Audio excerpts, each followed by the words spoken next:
안녕하세요. 오늘은 인간 중심의 웹3, 이걸 만들고 있는 두 거인이죠. 파이네트워크와 인터링크를 한번 제대로 비교 분석해 보려고 합니다. 이 둘의 전략을 딱 이해하고 나면 아마 여러분의 소중한 시간과 노력을 어디에 어떻게 써야 할지 그 그림이 훨씬 명확해질 겁니다. 자, 그럼 바로 본론으로 들어가 볼까요? 지금 전체 암호화폐 시장이 좀 위태위태하잖아요. 그런데 마치 중력을 거스르는 것처럼 혼자 버티고 있는 코인이 딱 하나 있습니다. 네, 바로 파이코인입니다. 근데 진짜 재미있는 건 이거예요. 온체인 데이터를 뜯어보니까 소위 고래라고 불리는 큰손들은 지금 파이코인을 팔고 있거든요. 근데 이상하죠? 가격이 안 무너져요. 굳건히 버티고 있습니다. 대체 이 기묘한 현상 뒤에는 어떤 비밀이 숨어 있는 걸까요? 좋습니다. 그럼 이 미스터리의 실마리를 찾아 데이터 속으로 한번 깊숙이 들어가 보죠. 과연 파이네트워크의 온체인 데이터는 우리에게 어떤 이야기를 들려주고 있을까요? 지금 보시는 것처럼 시장의 싸늘한 분위기와는 완전 딴판이죠. 파이코인은 오히려 플러스권에 머물고 있습니다. 특히 주목할 만한 게 거래량인데요. 예전에는 1,000만 달러 수준이었는데 최근에는 4천만 달러를 훌쩍 넘었어요. 이건 시장의 관심이 다시 이쪽으로 쏠리고 있다는 아주 명확한 신호라고 볼 수 있겠죠. 이 슬라이드가 정말 흥미롭습니다. 데이터를 보면요. 엄청난 물량을 가진 고래나 돌고래 지갑수는 오히려 줄었는데 그보다 규모가 작은 중간층 지갑수는 확 늘어났어요. 이게 대체 뭘 의미하는 걸까요? 보통 큰 손들이 떠난다. 이러면 이거 붕괴의 신호 아니야? 이렇게 생각하는 게 당연하죠, 상식적으로는요. 하지만 데이터는 전혀 다른 이야기를 하고 있습니다. 일부 고래가 던진 그 물량을 수많은 개미와 중간층이 남김없이 다 받아내고 있다는 뜻이거든요. 소수에게 쏠렸던 부가 더 넓게, 더 많은 사람에게 퍼져나가고 있는 거죠. 단기적으로는 좀 불안해 보일 수도 있지만 길게 보면 이건 훨씬 더 건강하고 진짜 탈중앙화된 구조로 진화하고 있다는 신호일 수 있습니다. 그렇다면 이런 기묘한 현상을 만들어내는 그 근본적인 힘은 도대체 어디서 나오는 걸까요? 그 답은 파이만의 아주 독특한 철학, 바로 커뮤니티를 최우선으로 생각하는 접근법에 있습니다. 대부분의 프로젝트들이 일단 멋진 기술부터 만들고 사람들을 끌어모으잖아요. 파이는 그 길을 정반대로 갔습니다. 기술이 아니라 신원이 확인된 진짜 사람을 먼저 모았어요. 매일 스마트폰 버튼을 누르면서 직접 참여하게 만든 이 거대한 인간 네트워크, 이게 바로 파이가 가진 가장 강력한 자산인 셈입니다. 파이오니어라면 이 숫자 모르는 분이 없겠죠. 바로 GCV입니다. 많은 분들이 이걸 그냥 목표 가격 정도로 생각하시는데 사실 그 본질은 좀 다릅니다.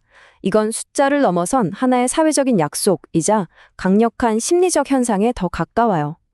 핵심은 바로 이겁니다. 우리는 이 가치 아래로는 절대 쉽게 팔지 않을 거야 라는 수천만 명의 집단적인 믿음 또는 신념 같은 거죠. 바로 이 강력한 심리적 지지선이 시장이 마구 흔들릴 때 가격의 바닥을 단단하게 받쳐주는 말 그대로 보이지 않는 방패 역할을 톡톡히 하고 있는 겁니다. 자, 이제 잠시 시선을 돌려보겠습니다.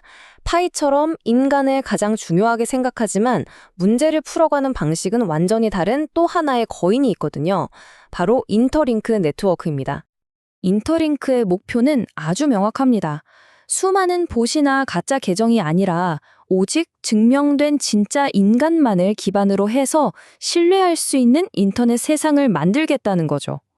여기서도 인간 증명이라는 키워드가 또 등장하죠.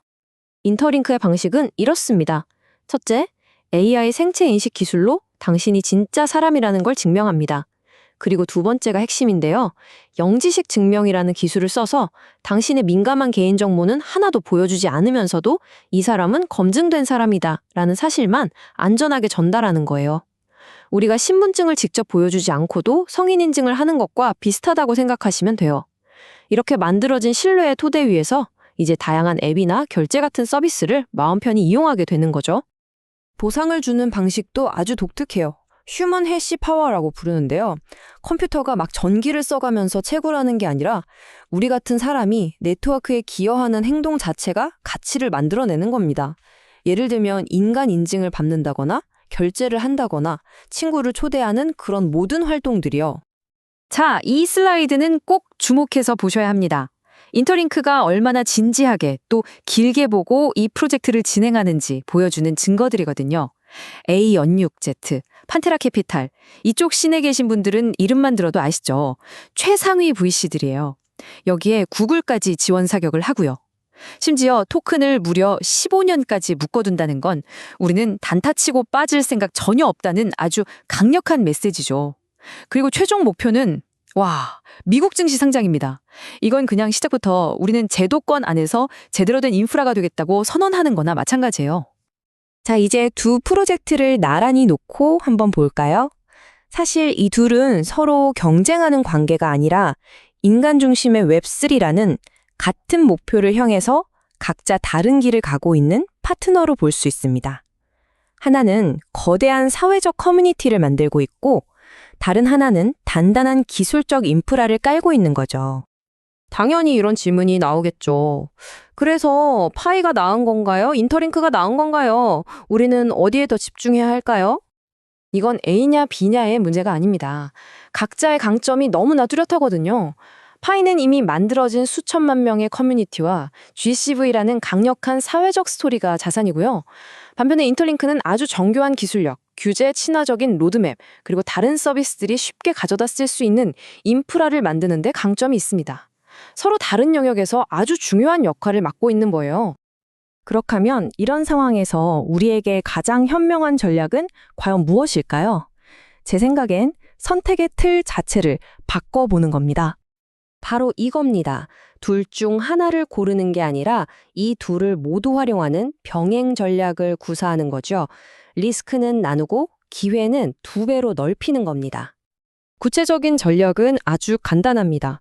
파이에서는 하던 대로 꾸준히 커뮤니티 활동에 참여하면서 생태계가 커가는 걸 지켜보고요. 인터링크에서는 직접 휴먼 노드 인증을 받아서 미래의 인간 인증 인프라를 미리 체험해보는 겁니다. 하나는 사회적 현상의 힘을, 다른 하나는 기술적 기반의 힘을 동시에 경험하고 활용하는 거죠.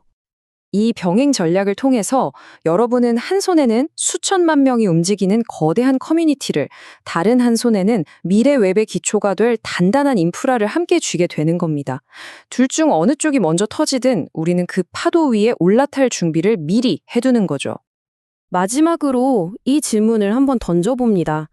AI가 만들어낸 가짜 정보와 가짜 계정이 넘쳐나는 세상에서 나는 진짜 인간이다 라고 증명할 수 있는 능력이야말로 미래 디지털 세상에서 가장 핵심적이고 가치 있는 자산이 되지 않을까요?